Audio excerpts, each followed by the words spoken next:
policies.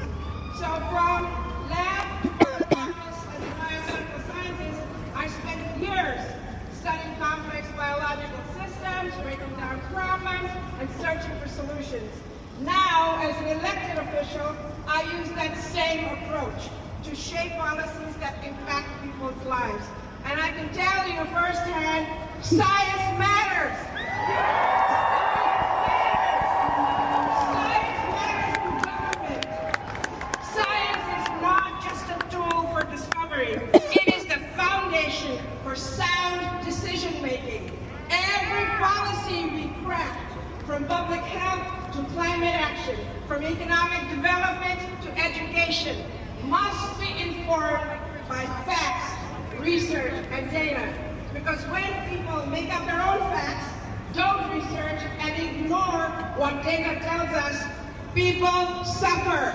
People die when you allow them to do that. We are seeing that play out in real time as the measles outbreak in southwestern United States continues to grow, including a case in Montgomery County right here in Pennsylvania. As public health officials work to contain the spread and boost vaccination rates, ironically, we have a health secretary who has actively helped cause a measles outbreak in Samoa in 2019. 83 people, 83 children died. 83 children died because of our current health secretary. We saw this play out in real time during the COVID-19 pandemic. Leaders who followed science helped save lives, while those who dismissed it put entire communities at risk. Science guides us in moments of crisis, and this is a crisis. Science guides us in a moment of crisis, but it also plays a crucial role in our everyday lives, ensuring the air we breathe is clean. The pandemic led to the formation of the Ayla Stanford Health Equity Center. Equity, we still need, just as my colleague said before, DEI matters. As scientists, we know diversity in the gene pool makes us stronger. We all know it. So I want to encourage those of you in the scientific healthcare communities to step up.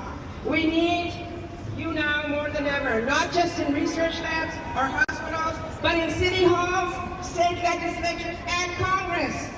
If running for office is not for you, then support those who do. Advocate for science-driven policies, engage with lawmakers, educate the public, be a voice. Be a voice for facts in a time when misinformation is rampant. Because when scientists lead, communities thrive. As a scientist in government, I see my role as a bridge, connecting research to the real-world impact. And I know together we can build a society where policies are based on truth, where science is valued, and decisions are made with integrity. So, let's stand up for science! Let's stand up for facts! And let's, most importantly, stand up for people whose lives depend on it! Us! We must stand up ourselves, because no one is coming to save us. If not us, then who?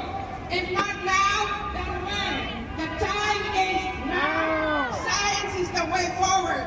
Let's do it. Thank you so much.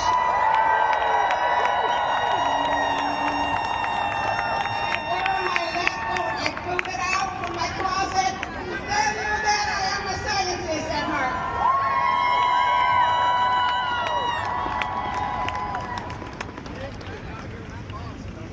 It is now my pleasure to introduce Councilmember Nicholas O'Rourke.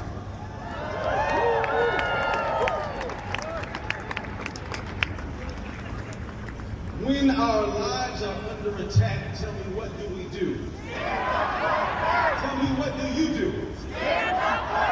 Tell me, what do we do? Then when our lives are under attack, tell me, what do we do? Tell me, what do you do? Tell me what we gonna do? Make some noise if you believe in fighting back.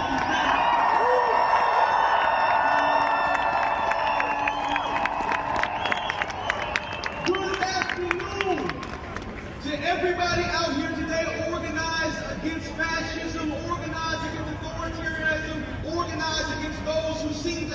truth is y'all have come together in large numbers today. And there's just a lot of us out here today. We're not standing alone. We are standing alongside folks down in Washington, D.C. and 31 other cities nationwide, united for science, united for justice, united for truth. In recent times, we've witnessed alarming actions at the federal level that threaten the very foundation of scientific progress. One by one, the programs that have provided critical support and opportunities have been or are in the process of being cut, threatening the progress that we've fought so hard to achieve. You all, scientists who have dedicated your lives to groundbreaking research, mind you, that was about discovery, not always about a return on investment, are being attacked under this new fascist administration, and I mean that with all my left. We gotta stop pretending like what we're witnessing right now is not exactly what it is. It's stone cold fascism in red, white, and blue. Take a success in our own backyard as an example. The science behind Moderna and Pfizer's COVID-19 vaccines, as Member Gaultier lifted up, began with discovery right here at UPenn. But the very research, work funded by the National Institutes of Health that saved millions of lives, is now under attack, along with the institutions and along with the experts who made it all possible in the first place, as if that's good policy making.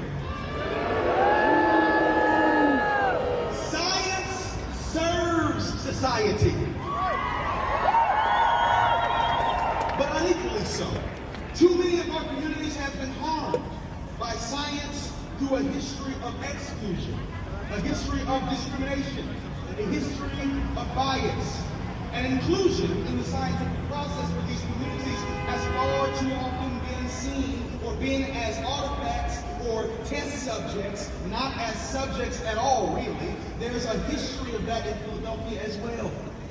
Look up Holmesburg Prison. You don't know what I'm talking about? Look up Penn Museum and the remains of the MOVE bombing. This stuff is still breaking news. Some folks may feel shame around that, but it is true. From the medical research that has ignored the needs of marginalized communities to environmental policies that have disproportionately harmed communities of color, and even AI programs trying to justify the KKK, we know what happens when science is pursued without equality at its core. The pursuit of truth,